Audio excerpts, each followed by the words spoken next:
Bien-aimés dans le Seigneur, Shalom.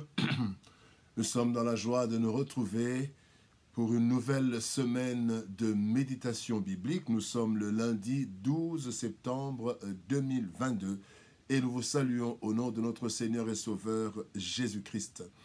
Nous allons lire un texte dans le livre de l'Apocalypse. Apocalypse chapitre 7, nous lirons le verset 9 et 10. Apocalypse 7, 9 et 10. Voici ce que les Écritures déclarent. Après cela, je regardais et voici, il y avait une grande foule que personne ne pouvait compter, de toute nation, de toute tribu, de tout peuple et de toute langue. Ils se tenaient devant le trône et devant l'agneau, revêtus de robes blanches et de palmes dans leurs mains. Et ils criaient d'une voix forte en disant, « Le salut est à notre Dieu, qui est assis sur le trône et à l'agneau. » Salut pour tous. Salut pour tous, tel est le thème de notre méditation de ce lundi 12 septembre 2022. Bien-aimés dans le Seigneur, tous les humains sont créés par le même et seul Dieu, Yahweh. Certains en doutent, allant jusqu'à penser que certains peuples, certaines cultures sont supérieures à d'autres. Pourtant, il n'en est pas ainsi. Une des preuves est biologique. Tous nous avons le même sang, la même chair, les mêmes organes. Blanc, noir, rouge, jaune. Nous avons le même sang, la même chair et les mêmes organes. Une autre preuve de l'origine humaine unique, c'est le salut dont nous parle le texte du jour. Nous avons tous la même destinée. Ainsi que nous le rapporte Ecclésiaste chapitre 12, verset 9, quand il dit « Avant que la poussière retourne à la terre comme elle y était, et que l'esprit retourne à Dieu qui l'a donné. » Pas l'esprit des Noirs, pas l'esprit des Blancs, pas l'esprit des Asiatiques, pas l'esprit, je ne sais pas, des Rouges, non. Que l'esprit retourne à Dieu qui l'a donné. Ainsi, le salut que Dieu offre n'est pas réservé à un peuple, mais ce salut est pour tous. Voyons comment ce salut est universel. Premièrement, Christ envoyé pour l'humanité entière. Christ envoyé pour l'humanité entière. La Bible dit dans Jean chapitre 3, verset 16, « Car Dieu a tant aimé le monde qu'il a donné son Fils unique, afin que quiconque croit en lui ne périsse point, mais qu'il ait la vie éternelle. » Contrairement à certaines affirmations selon lesquelles Jésus-Christ était venu pour les Juifs, la Bible affirme le contraire. Premièrement, la venue de Christ est le produit de l'amour de Dieu pour le monde. Dieu a tant aimé le monde, donc l'humanité. Dieu n'a pas tant aimé les Juifs, mais il a tant aimé le monde, tout le monde, toute l'humanité. Deuxièmement, la vie éternelle en Jésus-Christ est accordée à quiconque, donc toute personne, afin que quiconque croit, à toute personne. Il n'est pas dit afin que tout juif qui croira, non. Bien-aimé, Christ a donc donné sa vie en rançon pour toute l'humanité, sans exception. Voilà pourquoi le texte du jour nous présente un tableau où tout le monde se retrouve.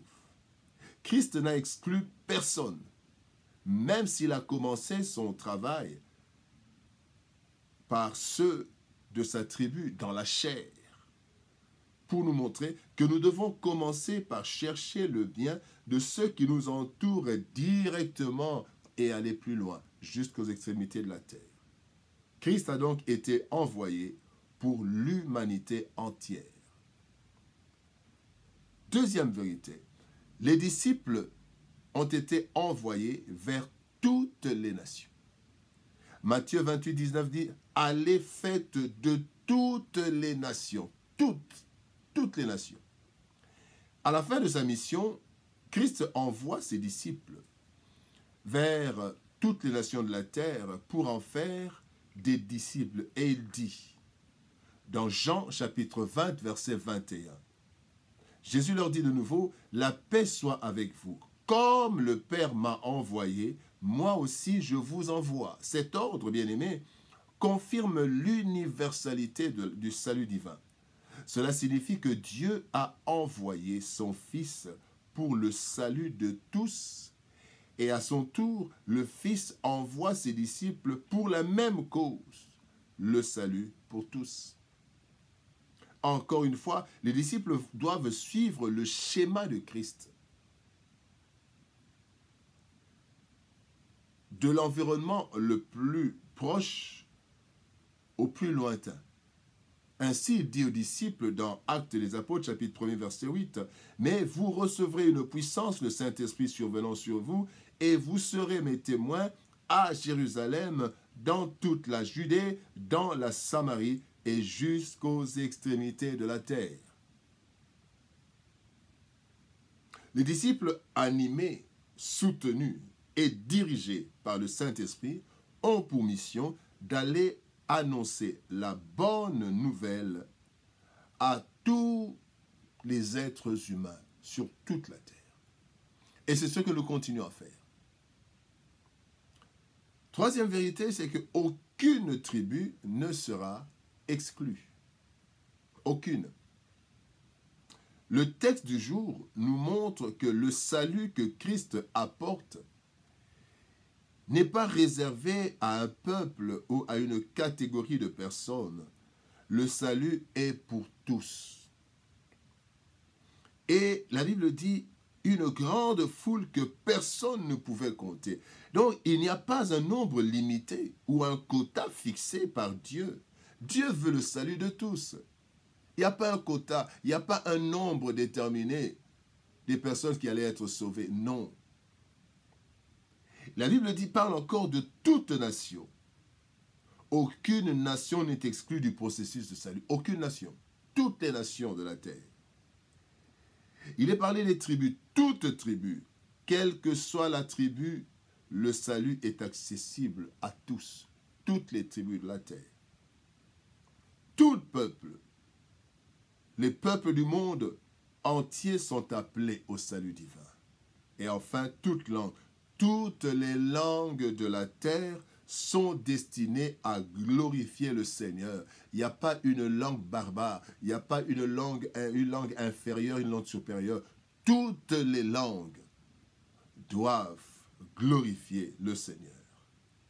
Bien-aimé de le Seigneur, personne ne peut exclure une langue, un peuple, une tribu ou une nation de l'œuvre salvatrice de la croix.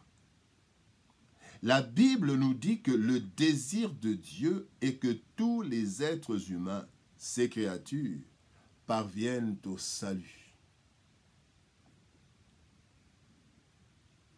Nous ne devons ni ne pouvons alors exclure qui que ce soit de l'œuvre du salut. L'œuvre de Christ était pour un salut universel, le salut pour tous. Le salut est universel, bien-aimé.